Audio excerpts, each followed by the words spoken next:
YS Jaganmohan Reddy గారు కాకినాడ పర్యటనలో వరద ప్రాంతాల్లో ముప్పుని ప్రజల్ని పరామర్శించి ప్రభుత్వం కూడా ఫోటోలు ఫోజులు ఇవ్వడానికే ప్రయత్నిస్తున్నట్టు కూడా చేసిన వ్యాఖ్యలు ఎలా చూడొచ్చు? ఇదంతా ఒకళ్ళ మీద ఒకళ్ళు మాట్లాడుకునే విషయాలు ఇవన్నీ.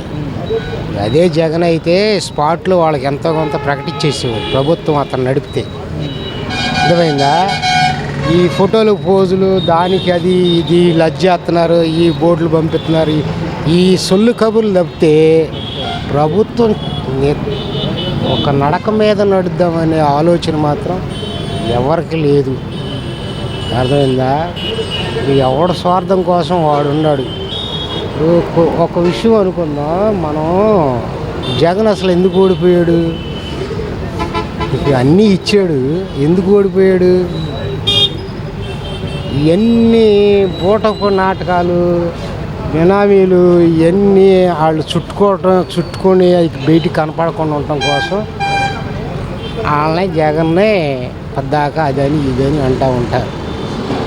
అది విషయం కాదండి. మరి టీడీపీ వాళ్ళు వైసీపీ ప్రభుత్వం మీదే వ్యతిరేకత వాళ్ళు ఓడిపోయారు అంటున్నారు కదా. ఏమో కావచ్చు, ఎవరు చెప్తారు దాని గురించి. పథకాలు ఇచ్చినవన్నీ వాళ్ళకి నచ్చలేదేమో ప్రజలకి. పథకాలు ఇచ్చినందుకే ఓడిపోయారంటారా? నచ్చలేదేమో మనకు తెలియదు కదా దాని విషయం. నాకైతే నచ్చినాయి. అర్థమైందా? అది విషయం. అంటే వైసీపీ వాళ్ళు కానివ్వండి, కింద కార్యకర్తలు కానివ్వండి, మా అందరికి కూడా ఈవీఎంల మీద అనుమానాలు ఉన్నాయంటారు.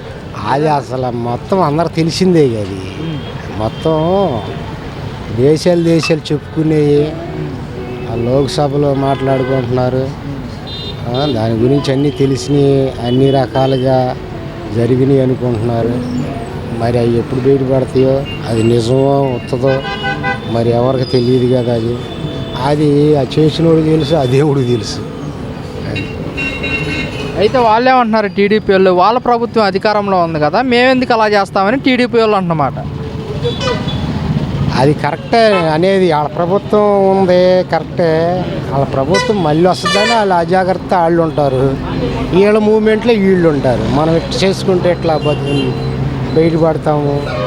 ఇది అయినా ఈ రోజు కూడా జగన్ రోడ్డు మీదకి వస్తుంటే అంతమంది జనం ఉంటుంటే మరి దాన్ని ఏమనుకోవాలి? నీకు చెప్తున్నా నేను, దాన్ని ఏమనుకుందాం? అదేదో సంథింగ్ జరిగింది, మనకి దాని గురించి పెద్ద వివరాలు తెలియదు.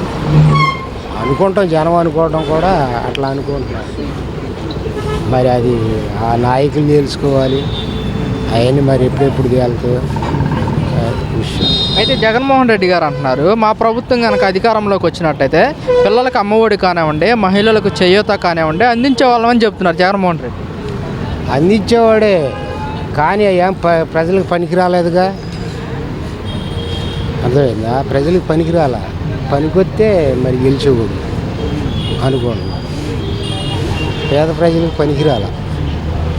అయితే వచ్చి 4 నెలలు అవుతుంది, ఇంతవరకు పిల్లలకి తల్లికి వందన అన్నారు, ఇంతవరకు వేయలేదని చెప్పేసి కూడా జగన్మోహన్ రెడ్డి గారు అంటున్నారు. అంటే వాళ్ళ గురించి కూడా మనం ఆలోచన చేసుకోవాలి. 6 నెలలు దాటిపోతే అప్పుడు దాని నిమిత్తంగా అసలు ఏమి నడక నడుస్తున్నారో అది ఆలోచన చేసుకోవచ్చు, తప్పులేదు.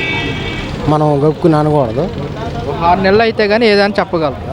ఒక 6 నెలలు అయితే వాళ్ళే ప్రభుత్వం నడిపే వాళ్ళే ఏదో ఒకటి చెప్పగలరు. అంటే చంద్రబాబు నాయుడు గారు కూడా అసెంబ్లీలో చెప్పడం జరిగింది, నాకు ఈ సూపర్ 6 పథకాలు చూస్తుంటే భయం అవుతుంది, రాష్ట్ర ప్రజలు అందరూ కూడా అర్థం చేసుకోవాలంటున్నారు కదా. ఎవరు దోషింది వాళ్ళు మాట్లాడుతున్నారు. ఆయనకి ఆ టయానికి అది దోషింది అది అన్నాడు. అప్పుడేమో నేను సూపర్ 6 ఇస్తానని అది దోషింది అది అన్నాడు. అర్థమైంది? అది ప్రజలు అర్థం చేసుకోవాలి. మరి అంటే జగన్ లేకుంటే చంద్రబాబు నాయుడు.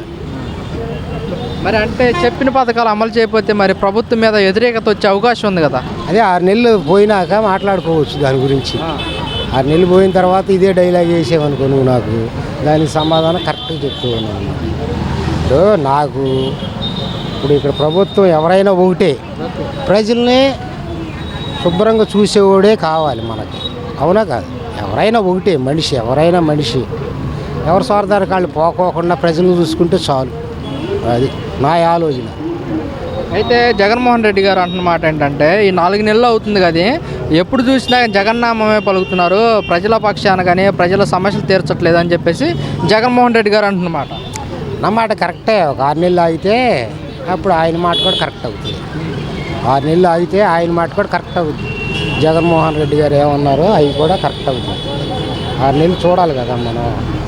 చూడకోకుండా మనం గౌక్కుని ఈ విమర్శించుకోకూడదు, ఒకళ్ళని బురద జల్లుకోకూడదు, ఒకళ్ళ మీద ఒకళ్ళు రిస్క్గా చేసుకోకూడదు. రాష్ట్రాన్ని శుభ్రంగా పాలించుకోవాలి. ప్రజలకి ఏం జరుగుతుందో ఏంటో మంచో చెడు, మరి ప్రజలకి మరి ఇట్లా జరుగుతుంది, మరి మనం బస్సు అన్నాము, మరి ఆరోగ్యశ్రీ అన్నాము, అవి అన్నాము, ఇవి అన్నాము, అవి నడుపుదామని మళ్ళీ వాళ్ళు ఇంకోసారి కమిటీ వేసుకుని మాట్లాడుకుని 6 నెలలు దాటిన తర్వాత ఏదో ఒకటి చేస్తారామని అనుకుంటున్నాను. నేను వైసీపీ, అర్థమైందా, చేస్తారామని అనుకుంటున్నా. దీంట్లోనే మనం తొందరపడతాం ఎందుకు? 6 నెలలు పోయిన తర్వాత మాట్లాడుకుంటే అప్పుడు విధంగా ఉంటుంది. నా ఉద్దేశం అయితే అది. నేనేమో తెలుగుదేశం కాదు, ఇంకోటి నేను ఒరిజినల్ అనమాట, వైసీపీ. నేను చెప్తున్నాను కదా, వాళ్ళది తప్పేం కాదు. ఒక 6 నెలలు పోతే వాళ్ళ గురించి మనం మాట్లాడుకోవచ్చు. అది నా అభిప్రాయం, అట్లా ఉంది. అయితే జగన్మోహన్ రెడ్డి గారు అంటున్నమాట ఏంటంటే మామూలుగా పవన్ కళ్యాణ్ సినిమా స్టార్, కానీ ఇక్కడ కాదంటూ కూడా చేసిన వ్యాఖ్యలు ఎలా ఉన్నాయండి? ఇక మీ అందరు తెలిసినాయి కదా, ఇవి మీ అందరు తెలిసినే నాకు తెలిసినాయి, అది మీకు తెలిసినే నాకు తెలుసు. పవన్ కళ్యాణ్ మామూలుగా సినిమా స్టార్, కానీ ఇక్కడ చంద్రబాబు నాయుడు గారు డ్రామా స్టార్ అంటూ కూడా జగన్మోహన్ రెడ్డి గారు అంటున్నమాట. అన్నారు కరెక్టే. ఆయన ఏదో చేద్దామని వచ్చాడు, ఆయన కూడా కొంచెం అలవాటు అవ్వాలిగా. అయిన తర్వాత చేయటానికి ఏమైనా అవకాశం ఉంటుంది. చంద్రబాబు నాయుడు గారు ఆబద్ధాన్ని కూడా అమ్మకానికి పెట్టే వ్యక్తులు నెంబర్ 1 వ్యక్తి అంటూ కూడా జగన్మోహన్ రెడ్డి గారు అంటున్నమాట. నిజమేనంటారా? అది నిజమేంతా అవుతుందంతా అన్నవాడు తెలుసు, చెప్పినోడు తెలుసు. నాకు తెలియదు, నీకు తెలియదు.